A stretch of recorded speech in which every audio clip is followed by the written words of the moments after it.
By far, one of the most difficult things Jesus ever said was that you are to love your enemy. I mean, there's just few things that compare.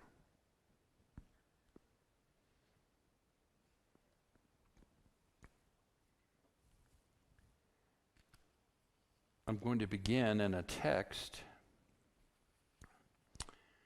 found in Luke's Gospel, chapter 6. If you have a device and are joining me or turning, Luke, chapter 6. Here's where he made that comment.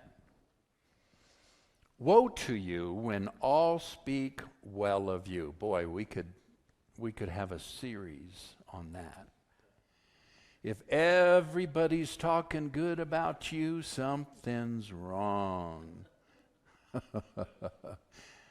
You're not being where you're supposed to be, doing what you're supposed to be doing, being who God created you to be, if everybody's talking good about you.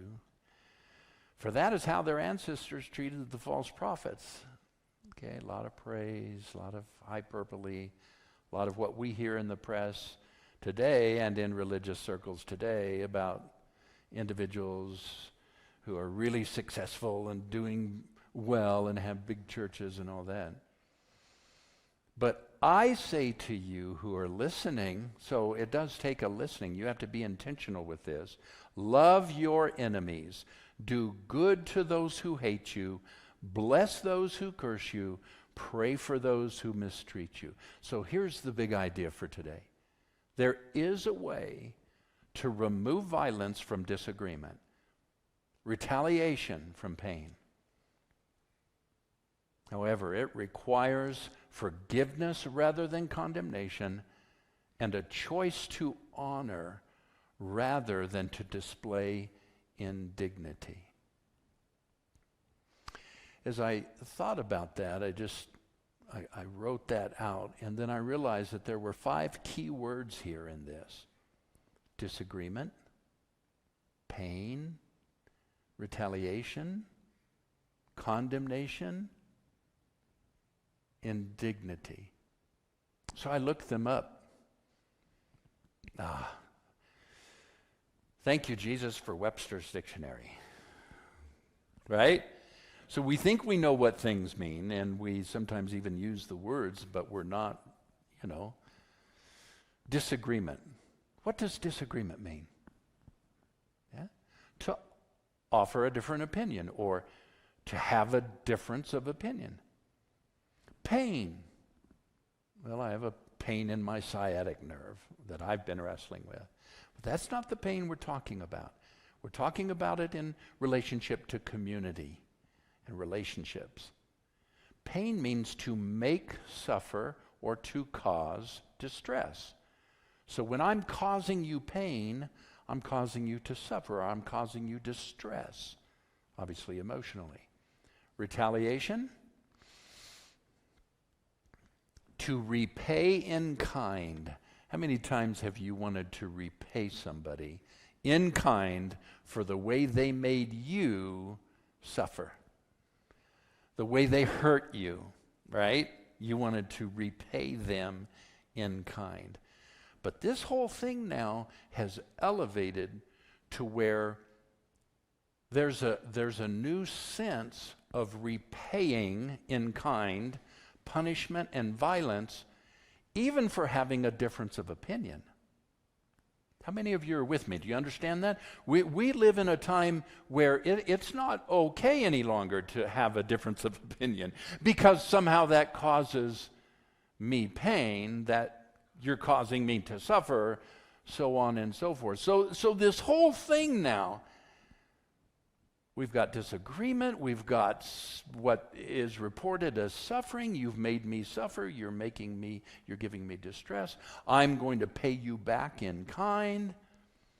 Then the word condemnation, declared to be reprehensible, wrong or evil. So if you declare a building or a structure, if you condemn, I should say, a structure, then that's what you're saying. It no longer has any use, all right?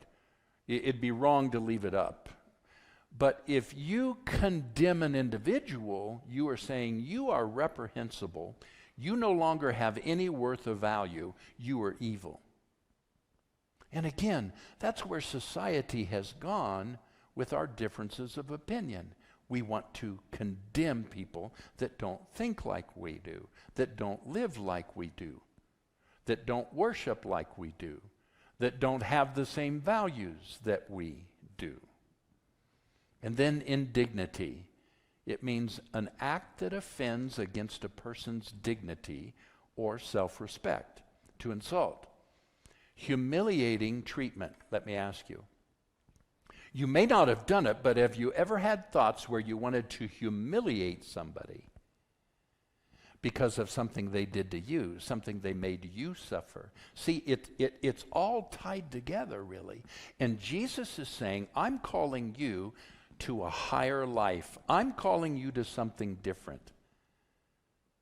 I want you to live differently than to be somebody who is motivated by and responds out of condemnation and humiliating others when you are pained, when you suffer, when a wrong is done to you, or when there's somebody who disagrees with you. In fact, I'm going to go the extra mile. Jesus says this, I want you to love your enemies. Now think about that. Love your enemies? This is definitely somebody that's causing you some pain, that's hurting you, that doesn't care for you. And of course, we want to retaliate. We want to condemn them. We want to set things right. And Jesus says, no. You're going to live a different way. You're going to live the way that I live. You're going to breathe my air. You're going to live and move in the space that I move in. I'm God, and I want you to love your enemies. There's a book entitled Less Than Human. Why We Demean, Enslave, and Exterminate Others. It was written by David Livingston Smith. I'm going to quote a summary of the book. How is it that we can casually disregard morality and common sense, set aside our own paralyzing sense of revulsion to commit the most atrocious acts against other humans, and then put on the kettle, make a cup of tea, and cheerfully go about the rest of our day with a clean conscience? But that's where society is. And that may well be where you're living, or some of the struggles relationally or with community that you're having. You find yourself here in the words of Jesus. Don't humiliate others. Don't retaliate. Don't return in kind. I want you actually to love. Even when you're hurt, even when you're dismissed, even when you're devalued, I want you to love back. The writer goes on, he says this, the answer is simple to this question. Why do we do this? He says, we are conveniently able to suspend our better instincts, watch, by dehumanizing those we seek to damage and degrade, rendering them less than human and almost necessary targets of our cruelty. How is it that we can do that? How is it that on one side we can be loving and kind, as long as we're not suffering or being ill-treated or mistreated or abused or talked about? But on this side, we can be cool, we can be damning, we can be judgmental, we can be condemning. How is that? I was out walking my little furry babies, my Theo and my Sophie, all right? And the air was cool, but the sun was out. And the air was cool enough, the temperature still yet cool enough, that I put on sweats. So I had on typical sweat pant, and a hoodie. Now, as I was walking, I realized something, because I had stopped and we were down by a lake and great trees and fall leaves and so forth. But the sun was a 2 o'clock sun, so it had already moved to the side and it was at an angle. And so as I stood there, my entire body was not in the sun. If I was turned to the side, then half of my body was in the sun, and the other half was in the shade. Now, I want you to listen to this. Now, get this. Don't be distracted. In my standing there, think about this. I'm in the same geographical location. The sun hasn't changed at all. It's exactly where it's supposed to be. The air temperature doesn't change. But literally, as I was standing there, I could feel the sun on my left side, and it was warm and toasty. And I reached over to my right side, and it was cool to the touch, even cold. I wonder if some of our condemning thoughts towards others, our ease at dehumanizing others, comes because we're not facing the sun.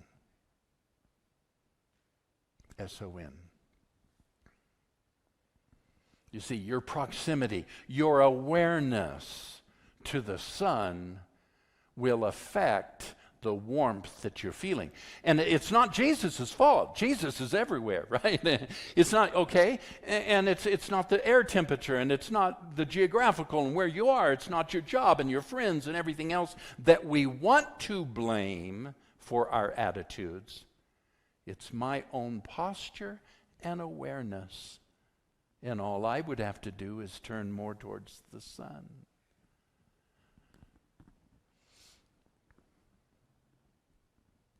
Here's something that struck me as well as I was walking along. Have you ever had this happen as you're walking on a street? I've had this happen numerous times as I'm out walking with the dogs through a neighborhood now. It requires buildings or a neighborhood for this to happen. All of a sudden I'll be walking, and I'll take a step, and there is this blasting light like I am an ant under a magnifying glass. I say blasting light. It's not visual. I can feel the heat, and I walk right through it. And I've done that several times, and I back up to where I was, where I felt that heat, and I catch it again, and I stand still, and literally the sun bouncing off of an upper window of somebody's house and reflecting back down on the street is magnified and catching me, and literally it would burn you. It's so hot, it's uncomfortable. You've got to move out of it. Have you ever had that happen? It's an amazing thing, that sun and reflection. Now, listen to this. Paul said in 2 Corinthians 5, verse 20, so we are ambassadors for Christ, since God is making his appeal through us. We entreat you on behalf of Christ, be reconciled to God. You see, true community thinks about others more than oneself. True community and loving the way God loves us is sacrificial and says, I'm going to love you regardless of how I personally am being treated. I'm going to be a reflection of the heat of God's love, and that's what we are. This week, as I was praying and thinking about what I would bring to you, I stumbled across something that brought me to tears. I want to share it with you. Now, I'm inviting you into this. You're going to have to intentionally listen hard. Make yourself listen, okay? There's some length to it, and I'm going to read it, but I've broken it down so that it will also be visual. The words will be on the screen as I read, all right? Here's what I found. I want to share it with you. On the night of November 20th, 2001, a conversation held over instant messenger changed our lives forever. Our 12-year-old son messaged me in my office from the computer in his bedroom. Ryan, can I tell you something? Mom, yes, I'm listening. Ryan, well, I don't know how to say this really, but, well, I can't keep lying to you about myself. I've been hiding this for too long, and I sort of have to tell you now. By now, you probably have an idea of what I'm about to say. I am gay. Ryan says, I can't believe I just told you. Mom, are you joking? Ryan, no. I thought you would understand because of Uncle Don. Mom, of course I would. But what makes you think you are? Ryan, I know I am. I don't like Hannah. That's just a cover-up. Mom, but that doesn't make you gay. Ryan, I know, but you don't understand. I am gay. Mom, tell me more. Ryan, it's just the way I am. It's something I know. You are not a lesbian, and you know that. It is the same thing. Mom, what do you mean? Ryan, I am just gay. I am that. Mom, I love you no matter what. Ryan, I am white, not black. I know. I am a boy, not a girl. I am attracted to boys, not girls. You know that about yourself, and I know this. Mom, what about what God thinks about acting on these desires? Ryan, I know. Mom, thanks for telling me. Ryan, I am very confused about that right now. Mom, I love you more for being honest. Ryan, I know. Thanks. We were completely shocked. Not that we didn't know and love gay people. My only brother had come out to us several years before, and we adored him. But Ryan, he was unafraid of anything, tough as nails, and all boy. We had not seen this coming. And the emotion that overwhelmed us, that kept us awake at night, and sadly influenced all of our reactions over the next 6 years, was fear. We said all the things that we thought loving Christian parents who believed the Bible, the Word of God, should say. We love you. We will always love you. And this is hard, really hard. But we know that what God says about this, and so you're going to have to make some really difficult choices. We love you. We couldn't love you more. But there are other men who have faced this same struggle, and God has worked in them to change their desires. We'll get you their books, and you can listen to their testimonies, and we will trust God with this. We love you. We are so glad that you are our son, but you are young, and your sexual orientation is still developing. The feelings you've had for other guys don't make you gay, so please don't tell anyone that you are gay. You don't know that yet. Your identity is not that you are gay, it is that you are a child of God. We love you. Nothing will change that. But if you're going to follow Jesus, holiness is your only option. You're going to have to choose to follow Jesus no matter what. And since you know what the Bible says, and since you want to follow God, embracing your sexuality is not an option. We thought we understood the magnitude of the sacrifice that we and God were asking for. And this sacrifice we knew would lead to the abundant life, perfect peace, and eternal rewards, even if it was incredibly difficult. Ryan had always felt intensely drawn to spiritual things. He desired to please God above all else. So for the first 6 years, he tried to choose Jesus. Like so many others before him, he pleaded with God to help him be attracted to girls. He memorized the scripture, met with his youth pastor weekly, and went to all the youth group events and Bible studies. He chose to get baptized and filled journals with his prayers. He read all the Christian books and explained where his gay feelings came from, and dove into counseling to further discover the origin of these unwanted attractions to other guys. He worked through the difficult conflict resolution with Rob and I and invested even more deeply in his friendships with other guys, straight guys, just like the reparative therapy experts advised. But nothing changed. God didn't answer Ryan's prayers or ours. Though we were all believing with faith that God, the God of the universe, the God for whom nothing is impossible, could easily make Ryan straight. But he did not. Though our hearts may have been good, we truly thought that we were doing what was loving. We did not even give Ryan a chance to wrestle with God, to figure out what he believed God was telling him through Scripture about his sexuality.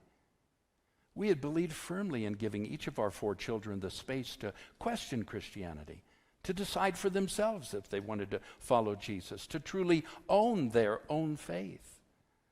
But we were too afraid to give Ryan that room when it came to his sexuality, for fear that he'd make the wrong choice.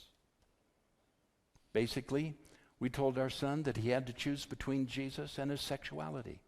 We forced him to make a choice between God and being a sexual person. Choosing God, practically, meant living a lifetime condemned to being alone. As a teenager, he had to accept that he would never have the chance to fall in love, hold hands, have his first kiss, or share the intimacy and companionship that we, as his parents, enjoy. We had always told our kids that marriage was God's greatest earthly gift, but that Ryan had to accept that alone, and that he wouldn't be offered that present. And so, just before his 18th birthday, Ryan, depressed, suicidal, disillusioned, and convinced that he would never be able to be loved by God, he made a new choice. He decided to throw out his Bible and his faith at the same time and try searching for what he desperately wanted, peace in another way. And the way that he chose to try first was drugs. We had unintentionally taught Ryan to hate his sexuality. And since sexuality cannot be separated from the self, we had taught Ryan to hate himself. So as he began to use drugs, he did so with a recklessness and a lack of caution for his own safety that was alarming to everyone who knew him. Suddenly, our fear of Ryan someday having a boyfriend, a possibility that honestly terrified me, seemed trivial in contrast to our fear of Ryan's death, especially in the light of his recent rejection of Christianity and his mounting anger at God. Ryan started with weed and beer, but in 6 short months was using cocaine, crack, and heroin. He was hooked from the beginning, and his self-loathing and rage at God only fueled his addiction. Shortly after, we lost contact with him. For the next 1.5 years, we didn't know where he was, or even if he was dead or alive. And during that horrific time, God had our full attention. We stopped praying for Ryan to become straight. We started praying for him to know that God loved him. We stopped praying for him never to have a boyfriend. We started praying that someday we might actually get to know his boyfriend. We even stopped praying for him to come home to us. We only wanted him to come home to God. By the time our son called us, after 18 long months of silence, God had completely changed our perspective. Because Ryan had done some pretty terrible things while using drugs, the first thing that he asked me was this: "Do you think you can ever forgive me?" I told him, of course. He was already forgiven. He had always been forgiven. "Do you think you could ever love me again?" I told him that we had never stopped loving him, not for a second. We loved him more than we had ever loved him. "Do you think you could ever love me with a boyfriend?" Crying, I told him that we could love him with 15 boyfriends. We just wanted him back in our lives. We just wanted to have a relationship with him and with his boyfriend. And a new journey was begun, one of healing, restoration, open communication, and grace. Lots of grace. And God was present every step of the way, leading and guiding us, gently reminding us simply to love our son and leave the rest up to him. Over the next 10 months, we learned to truly love our son, period. No buts, no conditions, just because he breathes. We learned to love whoever our son loved, and it was easy. What I had been so afraid of became a blessing. The journey wasn't without mistakes, but we had grace for each other, and the language of apology and forgiveness became a natural part of our relationship. As our son pursued recovery from drug and alcohol addiction, we pursued him. God taught us how to love him, to rejoice over him, to be proud of the man that he was becoming. We were all healing, and most importantly, Ryan began to think that if we could possibly forgive him and love him, then maybe God could too. And then Ryan made the classic mistake of a recovering addict. He got back together with his old friends, his using friends. And one evening that was supposed to simply be a night at the movies turned out to be the first time that he had shot up in 10 months, and the last time. We got a phone call from a social worker at Harborview Medical Center in Seattle asking us to come identify our son, that he had arrived there in a coma in critical condition. We spent 17 days at Harborview, during which time our whole family was able to surround and love on Ryan. We experienced miracle after miracle during that time, things that no doctor had any medical explanation for. God's presence was tangible in Ryan's room. But that is a long, sacred story that I have to tell on another time. Though Ryan had suffered such severe brain damage that he had almost complete paralysis, the doctors told us that he could very well outlive us. But unexpectedly, Ryan died on July 16th, 2009. And we lost the ability to love our gay son because we no longer had a gay son. What we had wished for, prayed for, hoped for, that we would not have a gay son, came true, but not at all in the way that we used to envision. Now, when I think back on the fear that governed all my reactions during those first 6 years, after Ryan told us that he was gay, I cringe as I realize how foolish I was. I was afraid of all the wrong things, and I grieve not only for my oldest son, who I will miss every day for the rest of my life, but for the mistakes that I made. I grieve for what could have been had we all been walking in faith instead of by fear. Now, whenever Rob and I join our gay friends for an evening, I think about how much I would love to be visiting with Ryan and his partner over dinner. But instead, we visit Ryan's gravestone. We celebrate anniversaries, the would-have-been birthdays, and the forgettable day of his death. We wear orange, his color. We hoard memories, like pictures and clothing he wore, handwritten notes, lists of things he loved, tokens of his passions, recollections of the funny songs that he invented. His Curious George and baseball blankie, anything really that reminds us of our beautiful boy. For that is all we have left. There will be no more new memories. We rejoice in our adult children and in our growing family as they marry, but ache for the one of our gang of four who is missing.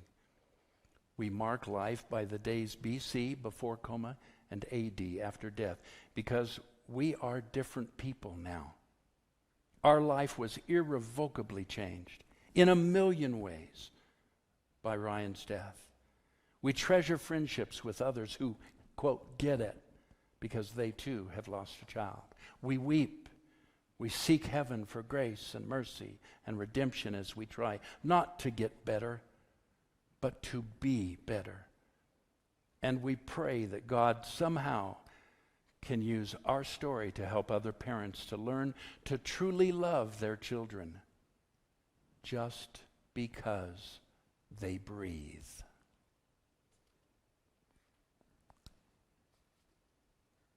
Written and posted on Facebook by Linda Robertson on January 14th, 2013.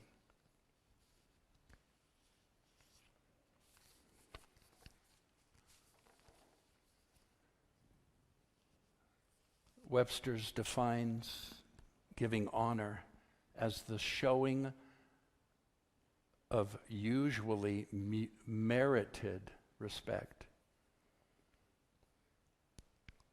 Another definition for honor, a person of superior standing.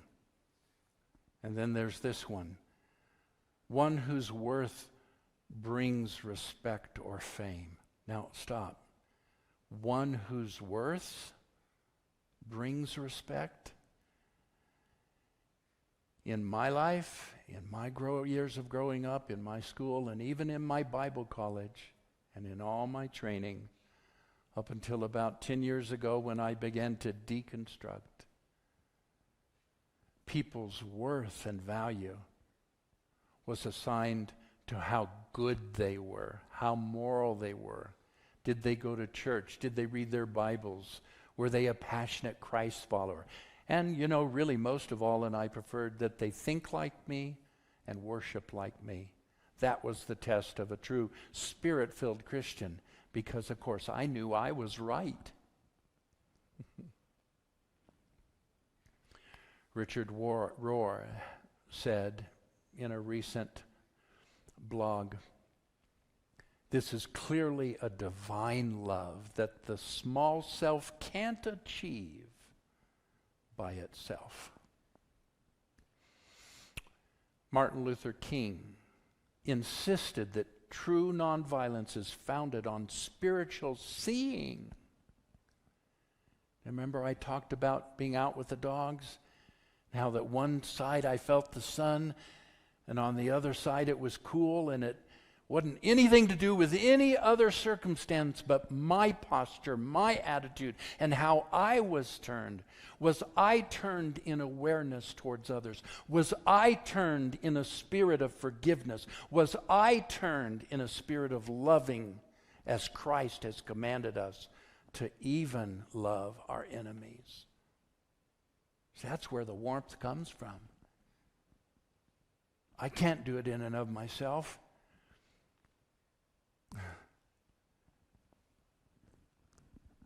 This kind of thing takes a spiritual seeing. And so Paul wrote this in 1 Corinthians chapter 5, starting in verse 18. The idea of mankind's co-inclusion in the death and resurrection of Jesus Christ is entirely God's doing. To now realize that God has indeed brought final closure to the old, and for us to see everything and everyone in this new light, is to simply see what God has always known to be true about us in Christ. We are not debating human experience, opinion, or their contribution. This is exactly what God believes. In Jesus Christ, God exchanged equivalent value to redeem us to himself. Did you hear that? God exchanged equivalent value to redeem us to himself. He went to the highest extreme in this act of reconciliation to persuade us of our original worth. This God has given us the mandate of our ministry, and I read that to you a little bit earlier, how that we now have been given the ministry of reconciliation. My ministry, my purpose in life is not to point out where you are wrong. My ministry, my calling in life is to introduce you to the Father, to introduce you to this incredible love and forgiveness, this condemnation-free, this judgment-free relationship with the Creator of the universe. 2 Corinthians chapter 7, verse 2. You will have to admit it. We have judged no one in an unworthy manner or made anyone feel inferior. Neither have we taken advantage of anyone. Is that possible? Is it possible to look at every human being without judgment and see every human being as having worth and value because God assigned it to them? And he did not ask my opinion. and he didn't ask yours.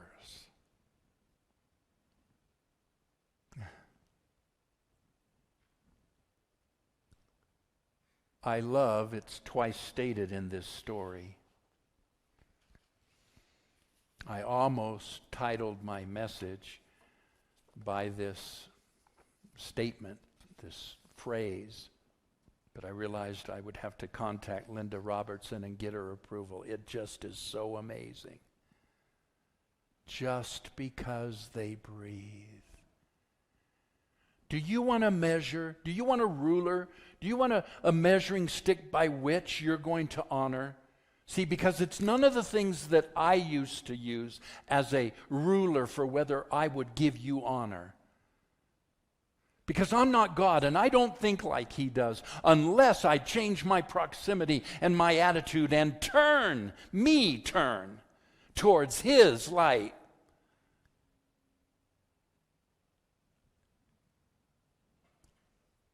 The standard that God uses to judge value is that you are breathing. Just because he breathes. And so if you're a guy and you have a boyfriend, or you're a girl and you have a girlfriend, or are married to another girl, let's be more explicit. If you're a guy and you have sex with another guy in a committed relationship with whom you are in love, I want you to know that Genesis Gathering is a place where you are valued just because you breathe. Our doors are wide open and you are welcome here, and we affirm not only your worth, but the call of God that is on your life. And we would love to see you serving him in some capacity, even in the local church, if you would like. And if you live in Denver, consider us.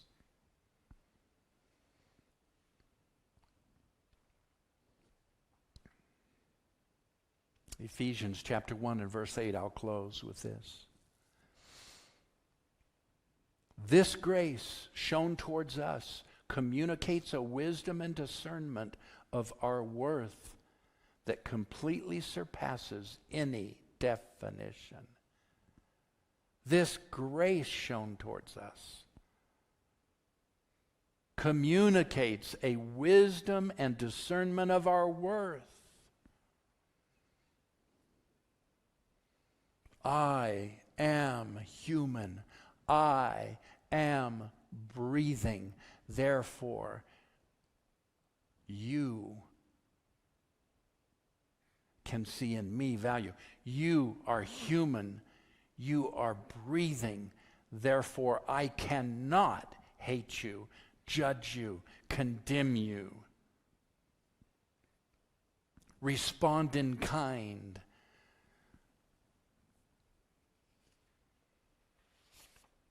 Out of my own pain and hurt. Why?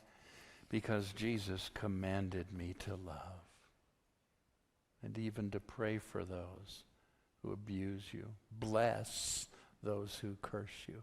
Oh, if we would follow that one verse right now, could turn our communities upside down and around and bring us peace. Sweetheart.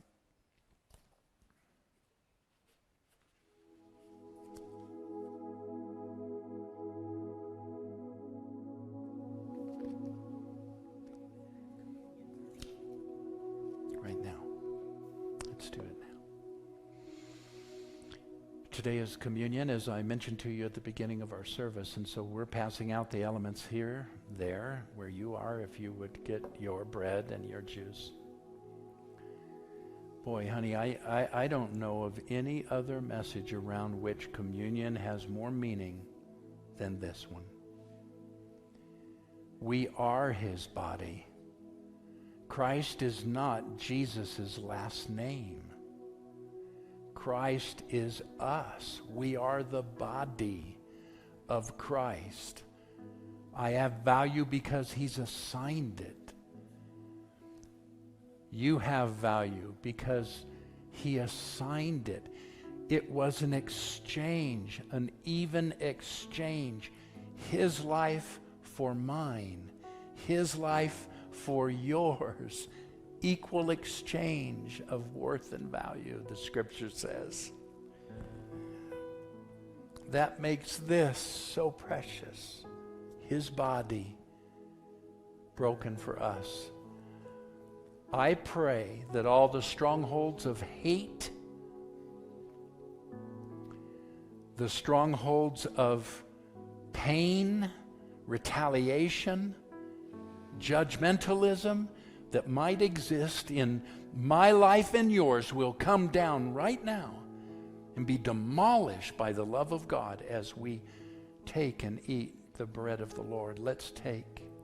Here we are.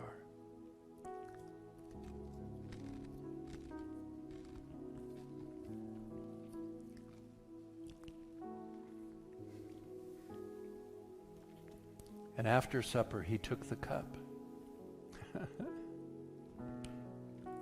I prayed that God would help me through reading that story without crying, because I cried every time I read it. But now here at communion, I'm so aware. From that I am Ryan.